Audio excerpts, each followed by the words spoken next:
दोस्तों आज हम सुनेंगे सास बहू की लड़ाई की कहानी। तो चलिए दोस्तों शुरुआत करते हैं आज की नई कहानी और आगे बढ़ते हैं। विनाश, तुम कब मेरी बात सुनोगे? आखिर मैं तुम्हारी पत्नी हूँ। कविता ने गुस्से में विनाश से कहा। विनाश बिना कुछ बोले घर से बाहर निकल गया। अब ऐसा हर दिन होता है। कविता अपनी सास सुजाता जी की बहुत इज्जत करती थी, लेकिन सुजाता जी हमेशा उसे नीचे दिखाने की कोशिश में लगी रहती थी। आज भी वही कविता ने सुबह जल्दी उठकर नाश्ता बनाया।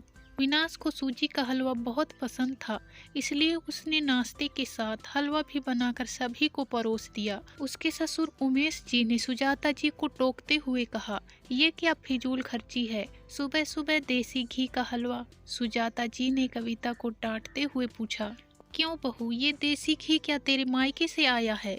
माँ जी, वो इन्हें हलवा बहुत पसंद है, इसलिए थोड़ा सा बनाया है। यह कहकर कविता विनाश की तरफ देख रही थी, शायद वो कुछ बोले। तभी सुजाता जी ने कहा, मैं सब जानती हूँ, मेरे बेटे का बहाना करके खुद खाने का मन होगा। विनाश चुपचाप नाश्ता करते रहे। कविता की आंखों से आंसू छलक गए। इससे ज्यादा बुरा तब लगा जब विनाश बिना हलवा खाए ही ऑफिस के लिए चल दिए। कविता घर का काम समेटने में लग गई। इधर सुजाता जी बाहर ड्राइंग रूम में बैठकर बड़बड़ाती रही। काम करके कविता अपने कमरे में जाकर रोने लगी। कितने नाजों से पाला था उसे उसके पापा ने। उसे आज भी याद है, एक बार उसने गाजर के हलवा बनाने के लिए कहा था, लेकिन माँ ने सूजी का हलवा बना दिया था। पापा को जब यह पता लगा तो वे तुरंत बाजार गए। वहाँ से ढेर सारा गाजर का हलवा लाए थे और उस दिन से बिना कहे 2-3 दिन में गाजर का हलवा बनने लगा। आज उसे सूजी के हलवे के लिए कितनी बातें सुनाई जा रही हैं। उसे गुस्सा सास ससुर पर नहीं, विनाश पर था, जो कि कुछ नहीं बोल पाए। शाम को जब उसने विनाश से शिकायत की तो वो बस इतना ही बोले, इस घर में केवल माँ की पसंद का खाना बनता है, आगे से मेरी पसंद का कुछ मत बनाना। कविता ने विनाश से बात करनी बंद कर दी। आखिर क्या कसूर था कविता का? यही कि वह विनाश से बहुत प्यार करती थी। इसी तरह कुछ दिन बीत गए। एक दिन कविता ने सुजाता जी से कहा, माँ जी, मैं अपने घर जाना चाहती हूँ कुछ दिन के लिए, अगर आप कहें तो आज ही चली जाऊँ।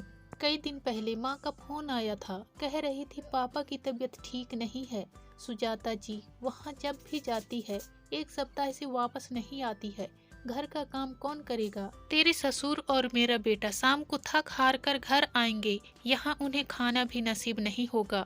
मुझे तो चक्कर आ रहे हैं, मैं खाना नहीं बना सकती, जाना है तो 1 दिन के लिए चली जा। कविता मन मार कर 1 दिन के लिए पीहर पहुँच जाती है। वहाँ पहुँचकर उसे और भी आश्चर्य होता है। भाभी, मम्मी पापा कहाँ गए हैं? कविता ने घबराकर पूछा। उन दोनों का घर में मन कहाँ लगता है, तीर्थ पर गए हैं, ना जाने कब आएंगे। वैसे तुम कितने दिनों के लिए आई हो? क्योंकि मुझे भी अपने पीहर जाना है। संगीता भाभी का यह व्यवहार देखकर कविता चौंक गई। क्या ये वही भाभी है जो उनसे बहुत स्नेह जताती थी? कविता सोफे पर बैठकर सोच रही थी। अच्छा, वो जो भैया ने मकान के पेपर पर साइन करा लिए थे, मैंने अपना हिस्सा छोड़ दिया था, शायद उसी साइन के लिए मेरे से प्यार जताया जा रहा था। कविता उठकर खड़ी हो गई। भाभी, मुझे कुछ काम याद आ गया, मैं फिर आऊंगी कहकर वह तेजी से घर से बाहर निकल गई। पीछे से गेट बंद होने की आवाज से वह समझ गई कि उसके जाने से भाभी को कोई खास फर्क नहीं पड़ा। भारी कदमों से चलते हुए वह मंदिर पहुंच गई, क्योंकि शाम से पहले यदि ससुराल जाती तो सुजाता जी उससे कई सवाल करती। मंदिर में जाकर उसने भगवान के दर्शन किए, बस न कुछ मांगा न कुछ बोला। भगवान के चरणों में शीश नवाकर वह बाहर आकर बैठ गई। तभी सामने के पेड़ के नीचे उसे अपने माता पिता बैठे दिखाई दिए। कविता को देखकर उसकी माँ रोने लगी और बोली, बेटी तू यहाँ कैसे? पापा ने पूछा। वो छोड़िए, ये बताइए आप यहाँ कैसे? आप तो तीर्थ यात्रा पर गए थे। कविता के सब्र का बांध टूट गया, उसकी आंखों से आंसू बह रहे थे। बेटी, तेरी भाभी ने तुमसे झूठ बोला है। बिजनेस में पैसा कम लगाने के लिए तेरे भैया ने मकान अपने नाम करा लिया। मकान के कागज गिरवी रखकर साहूकार से कर्ज ले लिया। उसके बाद हम बोझ बन गए, हमें घर से निकाल दिया। पापा अब क्या होगा? कविता ने रोते हुए पूछा। बेटी तू चिंता मत कर, हम कहीं वृद्ध आश्रम में चले जाएंगे, तू अपनी ससुराल जा, वहाँ किसी को यह बात मत बताना। अपने माँ बाप को इस हाल में देखकर वह उन्हें अपने साथ ले जाना चाहती थी, लेकिन जहाँ उसकी कद्र नहीं है वहाँ माँ बाप की क्या इज्जत होती। भारी मन से कविता ससुराल की ओर चल दी। आज उसे अपने लड़की होने पर अफसोस हो रहा है। काश वो अपने माता पिता के लिए कुछ कर पाती। घर आकर उसने बहुत मुश्किल से घर का काम निपटाया। उसके बाद अपने कमरे में जाकर गुमसुम बैठ गई। उसकी आंखों से आंसू बह रहे थे। विनाश अपने ऑफिस के काम में लगे हुए थे। जब वे सोने आए तो कविता से पूछ बैठे, क्या बात है, आज फिर माँ की कोई बात बुरी लग गई होगी जो आंसू बह रही हूँ। कविता अपने आप को रोक नहीं पाई और उसने रो रो कर सारी बात विनाश को बता दी। क्या माँ पिताजी को यहाँ ले आए? वे इस उम्र में कहाँ जाएंगे? विनाश करवट लेकर सो गए। इस बात से कविता को बहुत गुस्सा आया। आज से मैं भी इनके माँ बाप की सेवा नहीं करूंगी। देखती हूँ कौन इनकी सेवा करेगा। रोते रोते कविता सो गई। 2-3 दिन बीत जाने पर उसकी चिंता और बढ़ती जा रही थी। एक दिन वह सब्जी लेने के बहाने उसी मंदिर में पहुंची, लेकिन उसके माता पिता वहां नहीं थे। पंडित जी, यहाँ मेरे माता पिता उस पेड़ के नीचे बैठे थे। कई दिन से उनका कुछ पता है। तुम्हारा नाम कविता है क्या? पंडित जी के मुंह से अपना नाम सुनकर कविता ने पूछा। जी हाँ, लेकिन आपको कैसे पता? तुम्हारे माता पिता ने यह पता दिया था और कहा था वे अब यहाँ रहते हैं। कविता ने पता देखा, वह यहाँ से कुछ दूर का था। कविता ने मंदिर के बाहर निकलकर ऑटो रिक्शा किया और उस पते पर पहुँच गई। दरवाजा खटखटाया तो एक लड़की निकलकर आई। यहाँ का पता मुझे पंडित जी ने दिया है, कविता बोली। आप कविता दीदी हो, अंदर आ जाओ। कविता को कुछ समझ नहीं आया। वह अंदर गई तो देखा उसके माता पिता सोफे पर बैठे थे। कविता उन्हें देखकर रोने लगी। बेटी, अब क्यों रो रही है? तेरे कारण हमें यह मकान मिल गया। कविता आश्चर्य से उनका चेहरा देखने लगी। लेकिन माँ, आप यहाँ कैसे? और ये लड़की कौन है?